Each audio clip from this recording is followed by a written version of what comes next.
Yeah, hello, welcome once again, and today we will discuss about Java conditional control statement. And before this, we have already learned so many topics in the basics description of Java,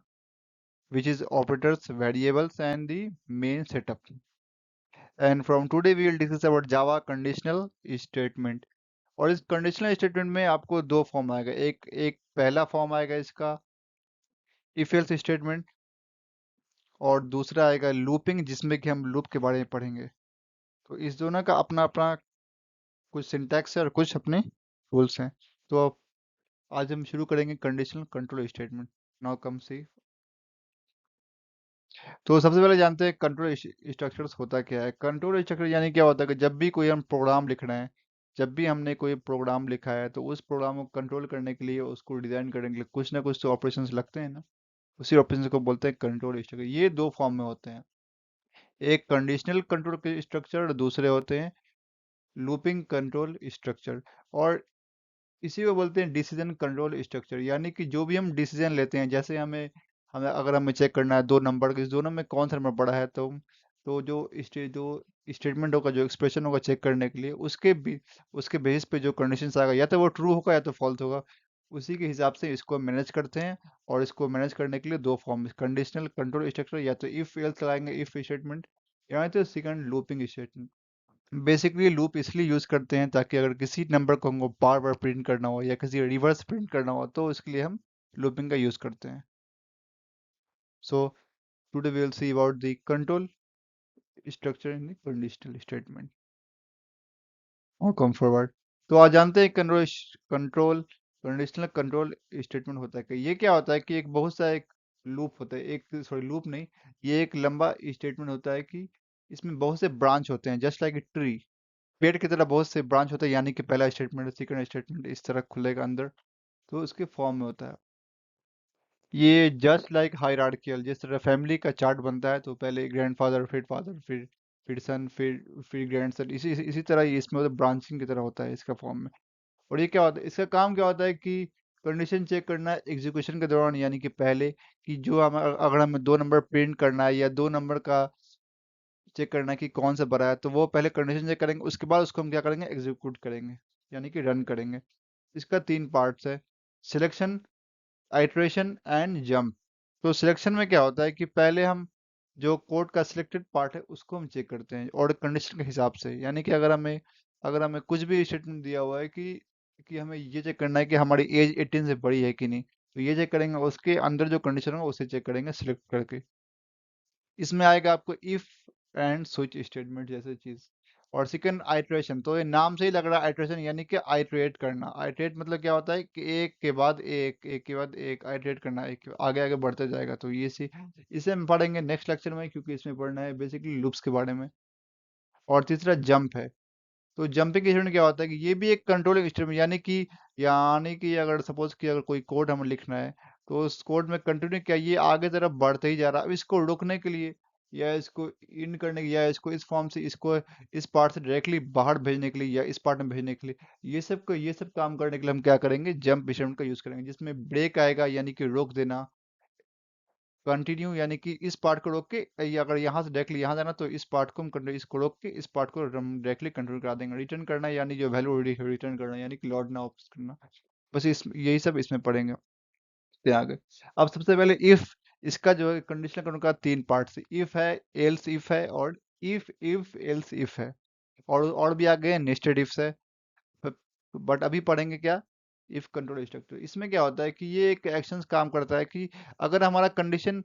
तो सबसे पहले कि किसी एक condition पे काम करता है किसी एक सिंगल कंडीशन पे ये इवेल्युएट करेगा अगर कंडीशन ट्रू हुआ तो ही ये और जो आउटपुट चाहिए वो देगा अगर नहीं हुआ फॉल्स तो कुछ नहीं देगा यानी कि उसके एक्शन को इग्नोर कर देगा इसका सिंटेक्स क्या है पहले ये लिखेंगे इफ स्टेटमेंट इफ और इसमें यहाँ पे क्या लेंगे बुलियन एक्सप्रेशन पहले पढ़ चुके हैं हमने पिछले ऑपरेटर्स में बट यहाँ पे क्या करना है कि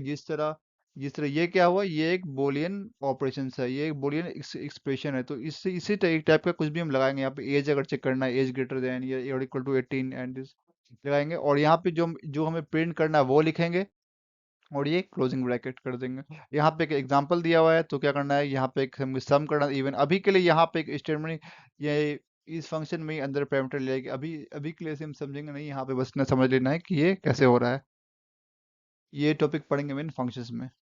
हाँ, तो ये क्या है, ये एक सिंटैक्स है, और इसको यहाँ पे हमने एक ये यानी कि पहले, और ये कैसे लिया, यानी कि हमने कोई आउटपुट लिया है, ये सॉरी ये दो इनपुट लिया है, और हमने उसको रिजल्ट के फॉर्म में स्टोर करके इसके रिजल्ट के डाल दिया। उसके बाद हमें क्या करना है, यहाँ पे उसके रिजल्ट को प्रिंट कर दिया। अब हमें यहाँ क्या करना है, चेक करना है। तो चेक करने के रिजल्ट डिवाइड बाई 2 बराबर 0, अगर ये इस कंडीशन में मैच कर गया, तो यानी कि जो हमारा आउटपुट मेन चाहिए था वो हो गया, sum of the given even number is an even number, यानी कि दोनों का सम जो वो इवन नंबर होगा। नहीं तो वो ऑड नंबर होगा, ये तो पता है, बट वो कुछ प्रिंट नहीं करेगा। ऐसा है। अब आते हैं इफ एल्स में। इफ एल्स में क्या होता है कि इफ यानी कि यहाँ पे दो कंडीशन चेक होता है। अगर जिस तरह पिछले कंडीशन में क्या था, सिर्फ एक को चेक कर रहा था, यानी कि अगर इवन नंबर होगा तो ही प्रिंट करेगा, नहीं तो नहीं करेगा। बट यहाँ पे क्या है कि अगर इवन नहीं हुआ तो इसके नेक्स्ट कंडीशन एल्स में चला जाएगा। जिस तरह यहाँ पे एक एग्जांपल दिया गया है कि पब्लिक क्लास ये बना हुआ है, एक इन नंबर ले लेते हैं 10। अब यहाँ पे एक इफ के एक एक्सप्रेशन डाले, एक मतलब कि इसमें अगर नंबर अगर 0 से बड़ा हुआ तो हम इसे क्या प्रिंट करेंगे, पॉजिटिव। अगर नहीं हुआ तो क्या करेंगे, नॉट पॉजिटिव। और ये दोनों का स्टेटमेंट बाहर निकल के इस फॉर्म में आके यहाँ पे कर देंगे स्टेटमेंट, यानी कि बाहर में आ गया स्टेटमेंट ये। तो यहाँ पे क्या करना है, अगर हो गया तो ये प्रिंट हो जाएगा, अगर ट्रू हुआ तो ये प्रिंट होगा, नहीं तो क्या होगा कि ये स्टेटमेंट दूसरा आउटपुट देगा, बट उसमें क्या लिखा जाएगा, the number is not positive. ये इसमें क्या करना है, इफ एल्स में। अब तीसरा इफ एल्स इफ लेटर, ये भी एक स्टेटमेंट, यानी कि इसके अंदर क्या होता है कि हम इफ के अंदर एल्स भी लगाएंगे, फिर उसके अंदर हम कि अगर हमको बार बार इफ लगाना है तो हम बार बार इफ नहीं लगा के हम क्या करेंगे, इफ लगा लेंगे, एल इफ लगा लेंगे। एल इफ इसका शॉर्ट फॉर्म क्या होता है, एल इफ। एल इफ यार, बट हम जावा में इसको एल्सिफ लिख सकते हैं, एल्सिफ वो समझाने के लिए एलिफ होता है। यानी कि पहला कंडीशन, दूसरा कंडीशन, तीसरा कंडीशन, और उसके आखिरी में तो एल्स होता ही है, एल्स लगाएगा ही। जब यहाँ पे सारे कंडीशन फॉल्स हो जाएंगे तो हम यहाँ पे कर देंगे। एक एग्जांपल लेते हैं यहाँ पे, इंट यूजर हमने 21 लिया। एक यहाँ चेक करना है हमें, क्या यूजर जो है 18 से छोटा और बराबर है, लेस देन इक्वल टू, इसे क्या बोलेंगे, लेस देन इक्वल टू। अगर है तो हम क्या कर देंगे, प्रिंट कर देंगे यूजर 18 और यंगर। उसके बाद आएंगे दूसरी लाइन में, एल सिर्फ ले लेंगे। अगर यूजर 18 से बड़ा हुआ, यानी कि इसके बाद भी फिर चेक करेंगे, अगर यूजर 18 से बड़ा हुआ और एंड यूजर लेस देन, अगर या 40 से छोटा हुआ, तो हम क्या प्रिंट करेंगे, ये यूजर का एज क्या है, 19 और 39 के बीच में। अगर दोनों नहीं हुआ तो क्या प्रिंट कर देंगे, यूजर ओल्डर देन 40। तो इसमें जो आउटपुट जो प्रिंट होगा, हमारा आउटपुट हमारा ये भी प्रिंट हो जाएगा और ये भी प्रिंट होगा। यूजर क्या है, यूजर इसके बीच में है। ठीक है, देखते हैं आगे। नेस्टेड इफ, नेस्टेड इफ का मतलब क्या होता है कि लूप की सॉरी किसी इफ के अंदर इफ, यानी कि एक स्टेटमेंट के अंदर, जिस तरह यहाँ पे सिंटैक्स दिया हुआ है, इफ के अंदर if. Nested means with in nested if condition means if with in if, यानी कि इफ के अंदर इफ, जिस तरह एग्जांपल है, यानी कि इफ ये कंडीशन लिए है, इसके अंदर क्या है, एक नया इफ खुल गया है, और ये इफ फिर ये एल्स है, फिर इसके पार्ट, ये इस पार्ट का एल्स है, तो एल्स के पार्ट फिर से इसके अंदर इफ खुला है, और इसके अंदर भी एक स्टेटमेंट। इसी तरह इफ के अंदर अगर इफ हुआ तो इसे क्या लेंगे, इसी तरह लूप में आएगा नेस्टेड लूप, तो लूप के अंदर लूप खुलता जाएगा जितना, तो उसे क्या बोलेंगे, nested loops. There could be infinite if condition inside, यानी कि इनफिनिट बहुत से लूप, बहुत से इफ और लूप हो सकते हैं एक के अंदर, ऐसा है इसमें। अब आता स्विच केस में। स्विच केस में क्या होता है कि हम काफी बार जो है हम देखे हैं कि हम काफी इफ एल्स स्टेटमेंट जो लिखते हैं, तो वो बहुत ही हेक्टिक लगता है, बहुत ही बोरिंग लगता है। उसको एक कंडीशन के अंदर कंट्रोल करने के लिए, एक ही कंडीशन में एडजस्ट करने के लिए, हम एक ही कंडीशन यूज करके सबको रन करा चेक करा सकते हैं। तो इसके लिए क्या करेंगे, हम स्विच स्टेटमेंट यूज करते हैं। स्विच, इसका एक्सप्रेशन क्या है, ये यानी कि इसमें एक पहला केस वैल्यू लेते हैं कि और जो एक्सप्रेशन होता है जो बार बार लिखते हैं, उसको हम एक ही में लिख देंगे, और केस वैल्यू लेंगे कि पहला, और जो हमारा काम करना है वो लगा देंगे। और ये ब्रेक, क्या ब्रेक के बारे में आगे पढ़ेंगे कि ब्रेक यानी कि इससे बाहर निकलेंगे, अगर ये कंडीशन मैच नहीं हुआ तो इस यहाँ से, और ये से नहीं चाहिए तो उसको ब्रेक करके जस्ट हम बाहर यहाँ आ जाएंगे। इसी तरह यहाँ पे एक एग्जांपल दिया हुआ है कि यानी कि स्विच केस करना है, मंडे प्रिंट करें, यानी कि स्ट्रिंग डालिए फ्राइडे, और फिर पैर डालिए, डे नेम डाल दिए, मंडे डाल दिए, मंडे आएगा तो 1, ट्यूसडे तो 2, वेडनेसडे 3, थर्सडे 4, फ्राइडे 5, सैटरडे 6, यानी बट यहाँ पे स्ट्रिंग नेम क्या डाला हुआ है, फ्राइडे, तो फ्राइडे का नंबर कितना होगा, 5। इसी तरह नंबरिंग नंबरिंग करके निकालना है इसमें। अब आते हैं ब्रेक स्टेटमेंट में। ये ब्रेक स्टेटमेंट क्या होता है कि वहां पे हमने पिछले लेक्चर में भी पढ़ा कि ये जैसे कि हमने कोई लूप ली, ये क्या है, लूप है ये, लूप है। ठीक है। अब यहाँ पे जिस तरह हमने एक एक्सप्रेशन खोला है, यानी कि इसके अंदर एक कंडीशन, यहाँ पे एक्सप्रेशन लेके उसके अंदर एक कंडीशन लेके हमने कंडीशन टू ब्रेक, यानी कंडीशन इसके अंदर क्या लिख देंगे, ब्रेक, यानी कि अगर ये काम हो गया तो हमारा ब्रेक करके यहाँ से हम बाहर निकल देंगे डायरेक्टली। हम इस ये यहाँ पे नहीं घुसेंगे, हम डायरेक्टली यहाँ से कहाँ जाएंगे, बाहर। अगर ये हमारा काम हो गया तो सिंपली यहाँ पे बाहर बाहर आ जाएंगे। सिंपली क्या करना है, बस ब्रेक स्टेटमेंट जहाँ हुआ, अगर ये ब्रेक जहाँ लग गया तो यानी कि उस कोड से निकल के हम दूसरे कोड पे दूसरे लाइन पे आ जाएंगे,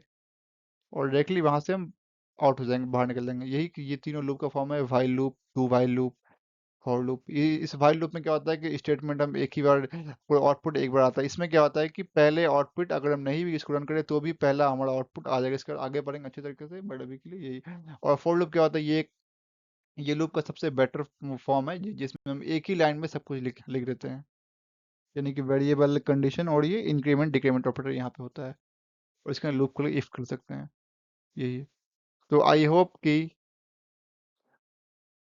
आज के लिए जितना हमने पढ़ा वो सब समझ आ गया होगा, and from the next lecture. और ये इफ इस एल्स स्टेटमेंट इज, ये बहुत ही ज़्यादा इंपॉर्टेंट है, और इसका यूज़ हमें आगे कई सारे कॉन्सेप्ट में हमें यूज़ आएगा इसका भी। और इसके बाद जो कॉन्सेप्ट लूप, तो वहाँ लूप में भी इसका इसका काफ़ी सारा यूज़ है। तो आई होप के ये अच्छे से समझ लेंगे। और and the next lecture we will learn about loops. So thank you so much. Keep learning, keep exploring, and keep subscribing. Thank you so much.